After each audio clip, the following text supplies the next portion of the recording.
বন্ধুরা দেখতে পাররা আমার কেশার চলের মানে ধুম ধারাক্কা চলের। তো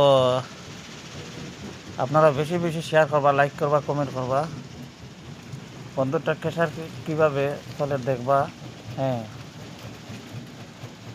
বোল্ডারের সাইজ কীরকম আছে দেখতে পাররা। জায়গায় জায়গায় মানুষ স্ট্যান্ড করা আছে। বন্ধুরা দেখরা আমার পুরা কেশার চলে, কেশারটা অনেক বড় আছে। হ্যাঁ, উপরে উঠলে বোঝা যায়, নিস্তনে যদি আপনারা দেখেন তো ছোটো দেখা যায়, উপরে আইলে বোঝা যায় বিরাট বড় কেশার। ডবল স্ক্রিন আছে, ডবল যাওয়া আছে, সিঙ্গল কোন আছে। হ্যাঁ, আর ক্যানভের তো 19টা আছে। টাটা, বাই বাই বন্ধুরা।